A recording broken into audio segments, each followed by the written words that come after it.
اشقى الاولین عاقل الناقہ، گزشتہ لوگوں میں سے سب سے شقی ترین وہ شخص ہے کہ جس نے اللہ کے نبی حضرت صالح کی اونٹنی کو قتل کیا تھا، جس کا نام تاریخ میں ملتا ہے قیدار۔ یہ بہت سونے قدار بھی لکھا ہے۔ وَأَشْقَى الْآخَرِينَ الَّذِي يَطْعَنُكَ يَا عَلِي، اور آخرین میں سے شقی ترین انسان اے علی وہ ہوگا کہ جو آپ کو زخمی کرے گا، جو آپ کے سر پر تلوار اٹھائے۔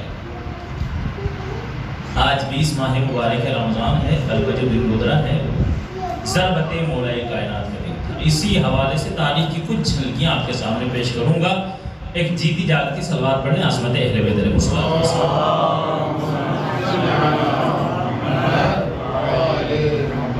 عزیزان گرامی، آپ روزے سے ہیں اور اس وقت بالکل آخری منزل میں ہیں، لیکن یہ ذکر اہل بیت ہے کہ جو ہر طرح کی سستی اور کاہلی کو ہی دور نہیں کرتا، بلکہ یہ تو مردوں کو بھی زندہ کر دیتا ہے۔ ذرا سے حوصلوں کو بلند کر دیجئے گا، نعرہ تکبیر، نعرہ تکبیر، نعرہ رسالت، نعرہ رسالت، پوری عقیدت کے ساتھ دونوں ہاتھوں کو اٹھا کے نعرہ حیدر، نعرہ حیدر، نعرہ صلوات،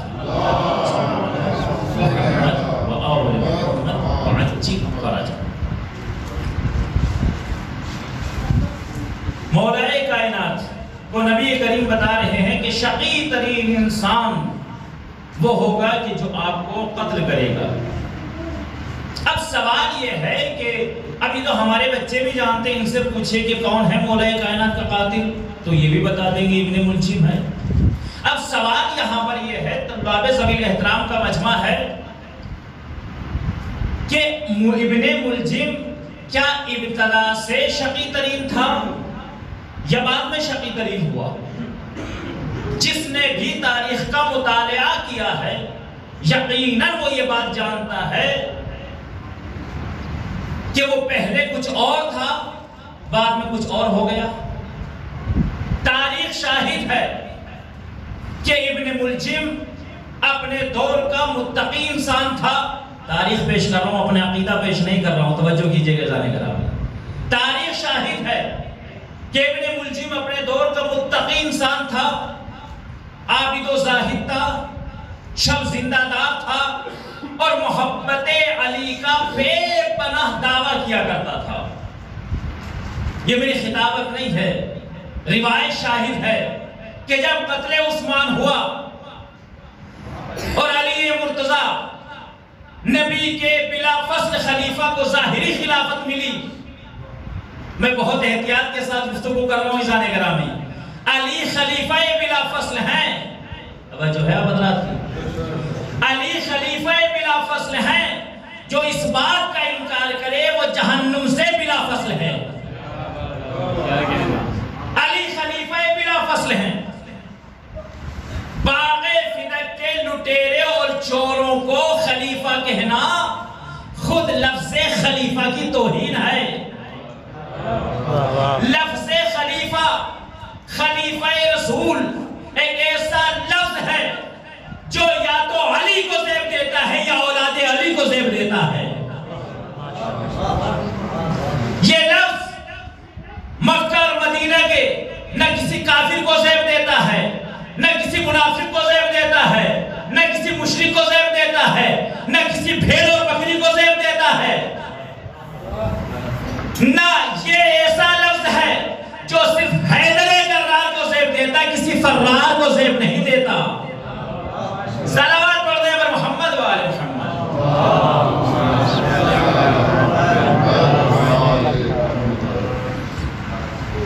شب زندہ دار، صدقے کی کھجورے کھانے والے آج ایڈی چوٹی کا زور لگا دیتے ہیں یہ ثابت کرنے کے لیے فلاں فلاں فلاں وہ بھی خلیفہ رسول تھے۔ اگر تھے تو آپ گفتگو نہ کیجئے، دعویٰ نہ کیجئے، دعوے کے ساتھ دلیل بھی پیش کیجئے۔ ہم شیعان حیدر کرار ابنائے دلیل ہیں، آپ دلیل لے آئیے، ہم مان لیں گے۔ دلیل تو پیش کیجئے. ہم بغیر دلیل کے نہ کوئی بات کہتے ہیں نہ کوئی بات تسلیم کرتے ہیں. آپ دلیل لے آئیے, سنیے. ہم جو علی مرتضیٰ کو اپنا مولا مانتے ہیں, مولا المومنین مانتے ہیں, وہ اس لیے کہ ہمارے پاس مستحکم دلیل ہے. غدیر خون کے میدان میں منبر غدیر سے محمد مصطفیٰ نے علی مرتضیٰ کو یوں بلند کیا, اس طرح بلند کیا کہ خود کو چھپایا, علی کو دکھایا. اے سبحان اللہ, اے سبحان اللہ. خود کو چھپایا, علی کو دکھایا, اور دونوں ہاتھوں کو بلند کرنے کے بعد جب پورا مجمع علی کے چہرے کی طرف دیکھ رہا تھا تو نبی نے کہا من کنت مولا ہو فہذا علی مولا. میں جس کا مولا ہوں یہ علی آج سے اس کے مولا ہیں. اگر نبی کریم یہیں پر اپنی گفتگو کو روک دیتے تب بھی ہماری تفہیم کے لیے کافی تھا. دنیا پر آشکار ہو چکا تھا, عیاں ہو چکا تھا کہ علی محمد کے وصی ہیں. مگر نبی نے گفتگو کو نہیں روکا, ایک مرتبہ ہاتھوں کو اٹھایا, اٹھانے کے بعد دعا کی اللہم والے من والا وعاد من آدہ وانصر من نصرہ واخذل من خذلہ والعن من نسب له من الاولین والآخرین. پروردگار تو اس سے محبت کر جو علی سے محبت کرے. خوش نصیب ہیں آپ حضرات کی ان کے سینے ولایت اہل بیت سے منور ہیں, جن کے دل میں علی کی محبت ہے ان سے پروردگار بھی محبت کرتا ہے. مولا سلامت رکھے. پروردگار تو محبت کر اس سے جو علی سے محبت کرے, اور اس سے دشمنی رکھ جو علی سے دشمنی رکھے. فانصر من نصرہ, تو مدد اس کی کرنا جو علی کی مدد کرے. واخذل من خذلہ, اور تو اس کو چھوڑ دے پروردگار جو علی کو چھوڑ کر فرار ہو جائے.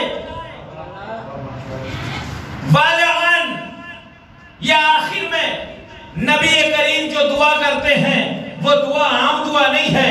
ہماری دعا بین القبول و رد ہوتی ہے, چاہے تو قبول ہو جائے چاہے تو رد کر دی جائے. مگر نبی جب کوئی دعا کرتے ہیں تو وہ یقیناً قبول ہوتی ہے.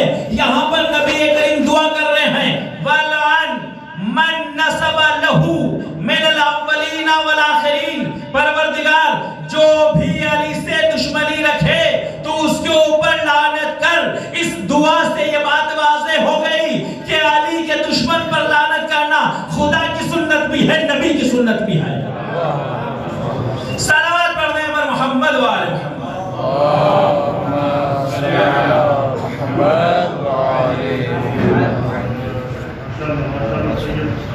دشمن علی پہ لعنت کرنا سنت خدا و رسول ہے, بدعت نہیں ہے. مگر لوگ ہمارے اوپر پابندیاں لگاتے ہیں, ایسا نہ کیجئے ویسا نہ کیجئے, لعنت نہ کیجئے, یہ غلط ہے.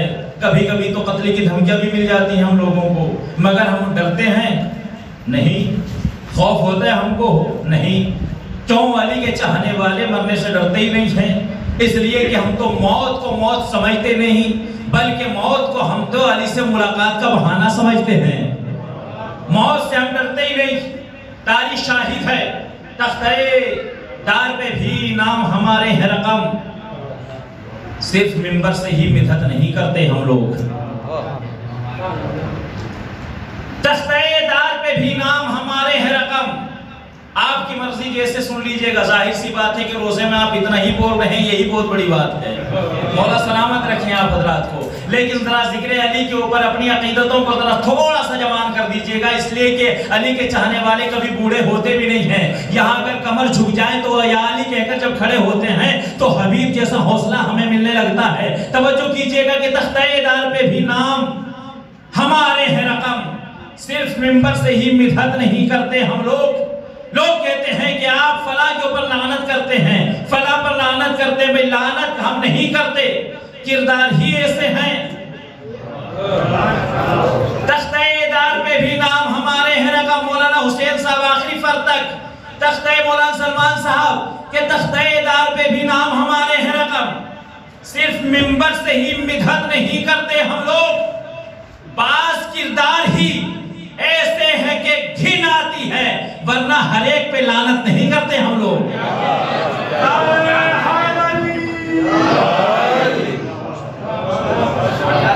آپ اچھے کردار لے کے آئیے، ایسا ہو ہی نہیں سکتا کہ ہم نہ مانیں، ہم اپنائے دلیل ہیں، دلیل پیش کیجئے، ہم مان لیں گے۔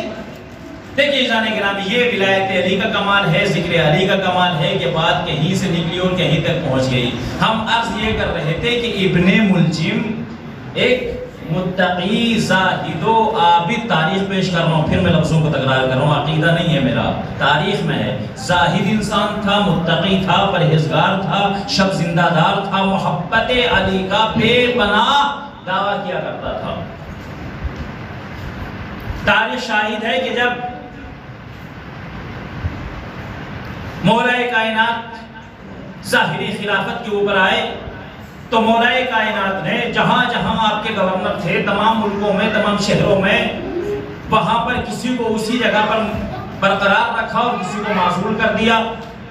یمن کا گورنر جس کا نام تاریخ نے لکھا ہے حبیب کے پاس خط لکھا، حبیب ہم تمہیں برقرار رکھتے ہیں اسی عہدے پر، اب تمہاری ذمہ داری یہ ہے کہ اہل یمن سے ہماری بیعت لو۔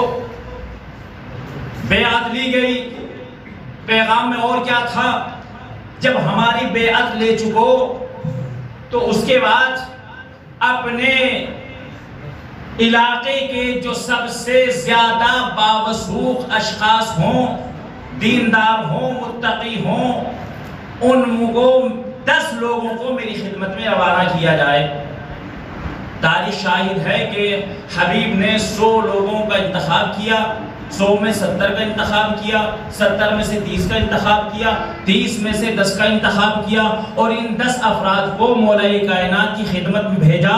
جب مولا کائنات کی خدمت میں یہ گروہ آیا تو جناب اسبغ بن نباتہ مولا کائنات کے مشہور صحابی بیان کرتے ہیں کہ جیسے ہی یہ وفد مولا کائنات کی خدمت میں آیا، آنے کے بعد انہوں نے سلام کیا اور یکے بعد دیگرے یہ مولا کائنات کے ہاتھوں پر بیعت کرنے لگے۔ جیسے ہی ابن ملجم مولا متقیان کے سامنے آیا تو ایک مرتبہ مولا متقیان نے اپنی نگاہوں کو اٹھا کر اس کے چہرے کو دیکھا اور دیکھنے کے بعد فرمایا، ما اسمک، تیرا نام کیا ہے؟ جناب اسبغ بن نباتہ کہتے ہیں کہ آنے والا کہتا ہے اسمی عبد الرحمن، مولا میرا نام عبد الرحمن ہے۔ مولا نے پوچھا تیرے باپ کا نام کیا ہے؟ کہا کہ مولا میرے باپ کا نام ملجم ہے۔ تو مولا فرماتے ہیں مرادی انت، کیا تو مرادی ہے؟ مولا کائنات جانتے ہیں مگر یہاں پر ہمیں بتانے کے لیے وضاحت کر رہے ہیں، ارے جو علی پتھر میں رہنے والے کیڑوں کی غذا تک سے واقف ہو کہ ان کو کب کیا پہنچانا ہے، اس کو یہ نہیں پتا تھا کہ ابن ملجم کی حقیقت کیا ہے۔ مرادی انتا، کیا تو مرادی ہے؟ وہ کہتا ہے نعم یا امیر المؤمنین، اے امیر المؤمنین، ہاں جیسا آپ فرما رہے ہیں بالکل ایسا ہی ہے، میں عبد الرحمن ابن ملجم مرادی ہوں۔ جناب اسبغ بن نباتہ کہتے ہیں کہ مولا کائنات نے فوراً اپنی زبان کے اوپر کلمہ استرجاع جاری کیا، انا للہ و انا الیہ راجعون، لا حول ولا قوة الا باللہ العلی العظیم ویضرب احدى یدیہ علی الاخرى۔ مولا متقیان کے بارے میں جناب اسبغ کہتے ہیں کہ میں نے دیکھا کہ مولا کائنات اپنی زبان پر کلمہ استرجاع بھی جاری کر رہے تھے اور اپنے ایک ہاتھ کو دوسرے ہاتھ کے اوپر مار کر بار بار کہہ رہے تھے لا حول ولا قوة الا باللہ العلی العظیم۔ جب سارے بیعت کر چکے، مولا کائنات نے ان کو نصیحتیں کی، نصیحتیں کرنے کے بعد جیسے ہی مولا نے انہیں اجازت دی، یہ 10 کے افراد جب چلنے لگے، مولا کائنات نے ابن ملجم کو آواز دی، ادھر آؤ دوبارہ میرے ہاتھوں پر بیعت کرو۔ وہ لوٹا، مولا کائنات کے ہاتھوں پر بیعت کی، بیعت کر کے نکلنا چاہتا تھا، مولا کائنات نے پھر آواز دی، پھر آؤ میرے ہاتھوں پر بیعت کرو۔ پھر وہ واپس لوٹا، ہاتھوں پر مولا کائنات کے بیعت کی، جب بیعت کر چکا ایک مرتبہ ہاتھوں کو جوڑ کر کہتا ہے اے امیر المومنین پوری دنیا جانتی ہے کہ میں آپ سے محبت کرتا ہوں، آپ کی ذات سے محبت کرتا ہوں، آپ کی اولاد سے محبت کرتا ہوں، اور صرف آپ سے ہی نہیں بلکہ ہر اس انسان سے محبت کرتا ہوں جو آپ سے محبت کرتا ہے، اور ہر اس انسان سے میں دشمنی رکھتا ہوں جو آپ سے دشمنی رکھتا ہے، مگر اے میرے مولا مجھے ایسا شک ہو رہا ہے جیسے آپ میرے بارے میں شک کر رہے ہوں، میرے مولا بتائیے تو صحیح کہ حقیقت کیا ہے۔ ایک مرتبہ مولا کائنات نے کہا اے ابن ملجم القریب تم ہماری بیعت کو توڑ دو گے اور یہ تمہاری تلوار ہمارے سر پہ آئے گی۔ ایک مرتبہ گھبرا گیا، خوف زدہ ہو گیا، پسینے آنے لگے، اپنی تلوار کو نیام سے نکالا، مولا کائنات کے سامنے رکھا، اے علی اگر ایسا ہے تو آپ مجھے ابھی دو ٹکڑوں میں تقسیم کر دیجئے، نہ وہ وقت آئے گا نہ یہ گناہ عظیم مجھ سے ہوگا۔ مولا نے مسکرا کر کہا ابن ملجم ہمارے یہاں پر جرم سے پہلے سزا نہیں دی جاتی، آنے دو اس وقت کو۔ چلا گیا کون؟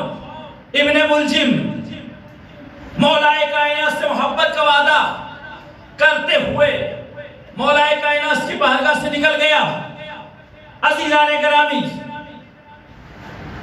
دامن وقت میں چونکہ گنجائش نہیں ہے، بس ایک جملہ کہنے کے بعد بہت کچھ چاہتا تھا کہ آج ابن ملجم کی تاریخ آپ کے سامنے پیش کروں، لیکن چونکہ دامن وقت میں گنجائش نہیں ہے، انشاءاللہ پھر کبھی اس تاریخ کو آپ کے سامنے پیش کروں گا۔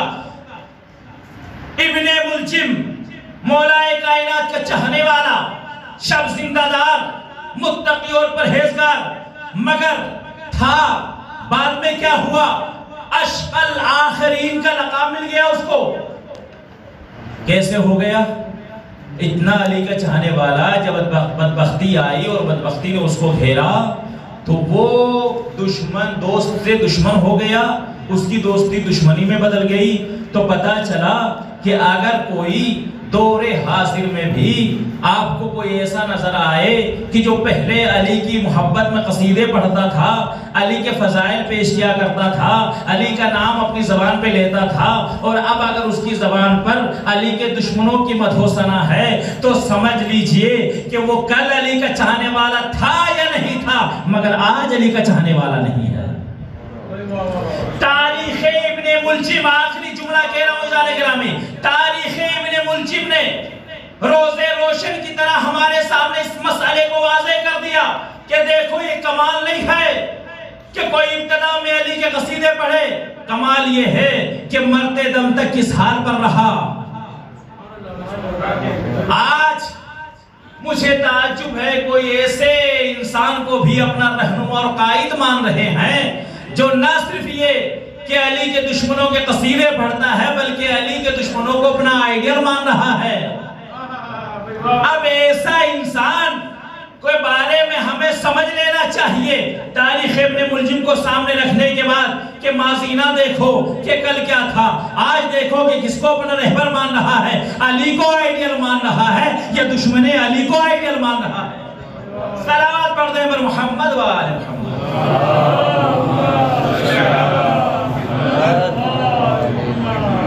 فتوحات کی بات آتی ہے تو کہتا ہے کہ فلاں صاحب بڑے شجاع، بڑے بہادر تھے، انہوں نے بڑی جنگیں لڑی ہیں۔ جب عدالت کی بات آتی ہے تو امیر شام کا ذکر ہوتا ہے، سخاوت کی بات آتی ہے تو امیر شام کا ذکر ہوتا ہے۔ صدقے کی کھجوریں کھانے والے یہ کب سے مالدار بن گئے؟ باغی فدق لوٹ کر جنہوں نے لوگوں کے سامنے اپنی سخاوت کو ظاہر کیا وہ اور ہیں، اور جن کا باغی فدق تھا وہ اور ہیں۔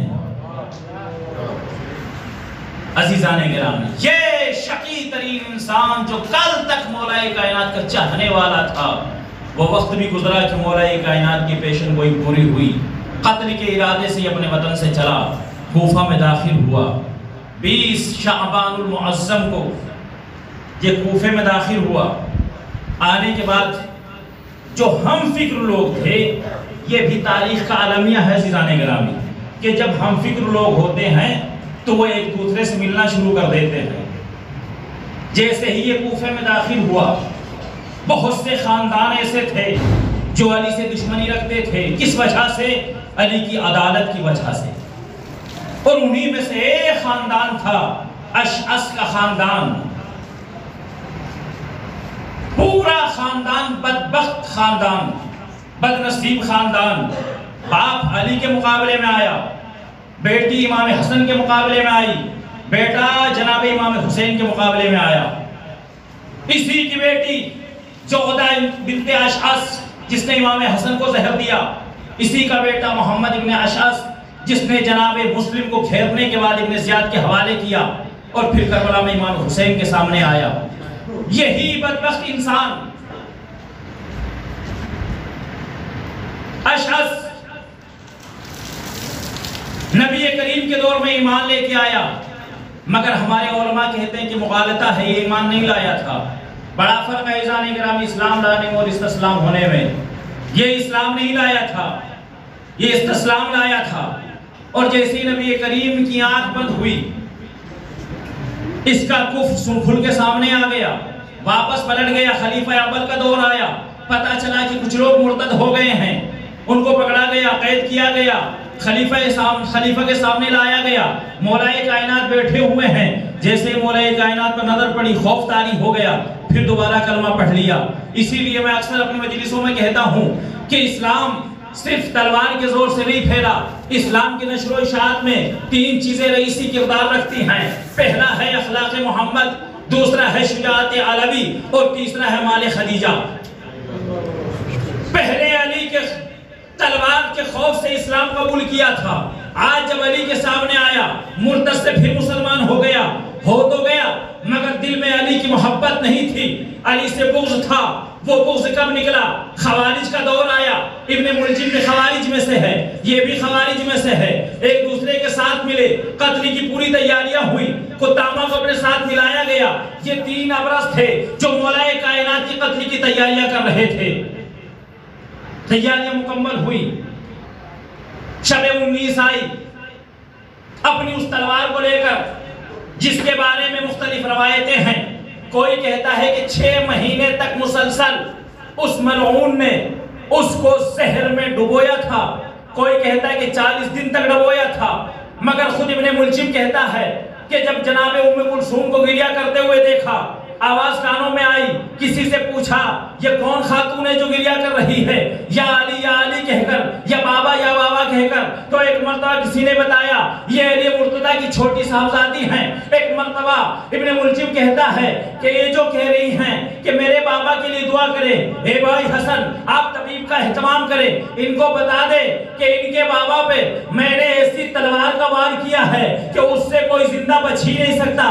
اگر ایک ہی تلوار مختلف اوقات میں سارے کوفے والوں کو ماری جائے تو پھر بھی کوئی زندہ نہیں بچے گا، میں نے ایسے زہر کا استعمال کیا ہے۔ یہاں سے بات واضح ہوتی ہے کہ مستقل طور پر اس نے اس تلوار کو زہر کے اندر ڈبوتا رہا، جب وہ تلوار زہریلی ہو گئی، مولائے کائنات کے قتل کے ارادے سے مسجد کوفہ میں آیا، انتظار دیکھنے کے بعد لیٹا تو آنکھ لگی، سو گیا۔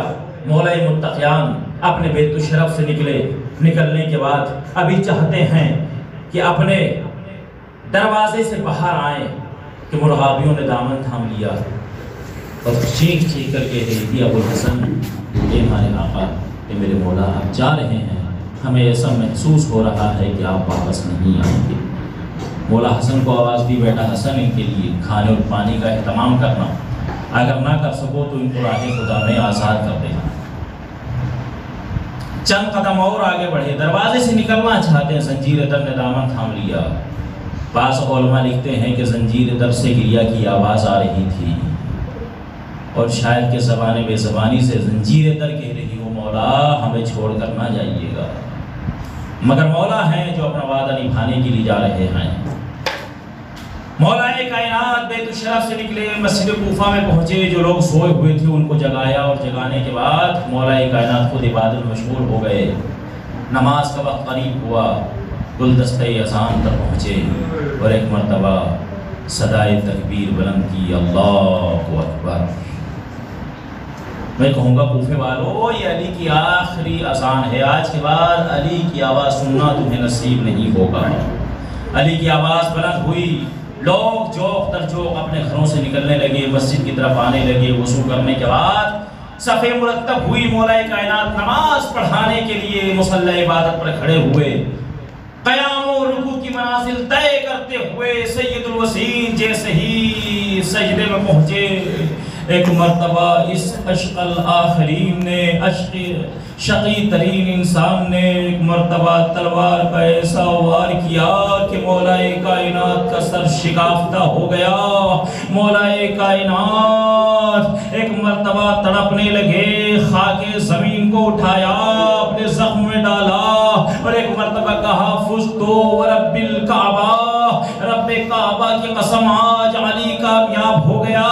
اور ایسے عالم میں بھی مولا کائنات نے اپنے بیٹے امام حسن سے کہا میرے لال آگے بڑھئے، نماز کو مکمل کیجئے۔ یہ ہیں علی کہ ایسی حالت میں بھی نماز کا اہتمام کرا رہے ہیں۔ نماز مکمل ہوئی، بیٹوں نے اپنے باپ کو ایک قالین کے اوپر رکھنے کے بعد بڑے احترام سے اٹھایا، احترام کے ساتھ بیت الشرف کی طرف لے کر چلے۔ جیسے ہی قریب پہنچے، ایک مرتبہ مولا کائنات فرماتے ہیں بیٹا حسن ان چاہنے والوں سے کہہ دیجئے سب اپنے اپنے گھروں کو چلے جائیں۔ مولا کہتے ہیں بابا یہ سب تو ہمارے چاہنے والے ہیں، آپ کی محبت میں ساتھ ساتھ آ رہے ہیں۔ مولا فرماتے ہیں بیٹا حسن میں بھی جانتا ہوں سب میرے چاہنے والے ہیں، مگر مجھے یہ بھی پتا ہے جب میری لاڈلی زینب مجھے اس حالت میں دیکھے گی تو وہ برداشت نہیں کر سکے گی، بلند آواز سے گریا کرے گی۔ ارے میں نہیں چاہتا میری بیٹیوں کی آوازیں نامحرموں کے کانوں میں نہیں چاہتا کہ میری بیٹیوں کی آوازیں نامحرموں کے کانوں میں جائے۔ میں ہاتھوں کو جوڑ کر عرض کروں گا اے مولا، اے میرے آقا، یہ کوفہ ہے، یہ سب آپ کے چاہنے والے ہیں، آپ یہ پسند نہیں کرتے کہ کسی کے کانوں میں آپ کی بیٹی کی آواز جائے۔ اے میرے مولا، ذرا سا 61 ہجری میں کربلا میں آ کر دیکھئے، یہی زینب و ام کلثوم ہے، منادی ندا کر رہا ہے لوٹو تبرکات علی و بطول کو، قیدی بنا کے لے چلو آل رسول کو۔ ظالم آگے بڑھے، زینب و ام کلثوم کے سروں سے چادریں چھیننے لگے۔ زینب نے فرات کا رخ کر کے کہا اے میرے پردے کے محافظ، مدینے سے بڑی شان سے لایا تھا، اے عباس شبر چادر چھین رہا۔ جزاکم اللہ خیر الجزا۔ میں کہوں گا مولا آج آپ یہ برداشت نہیں کر رہے ہیں کہ آپ کی بیٹی کی آوازیں نامحرموں کے کانوں میں جائیں۔ اے میرے مولا ذرا کربلا میں دیکھیے، آپ کی پوتی ہے، کم سن بچی ہے، کانوں سے خون بہ رہا ہے، شمر تماچے مار رہا ہے، سر پر مقنع و چادر نہیں، اپنے چچا کو پکار رہی ہے چچا پاس، چچا پاس آئیے، شمر تماچے مار رہا ہے۔ جزاکم اللہ خیر الجزا۔ الا رحمت اللہ علی القوم الظالمین فسيعلم الذين ظلموا أي منقلب ينقلبون۔ اور واسطہ محمد و آل محمد ہماری اس قلیل سی عبادت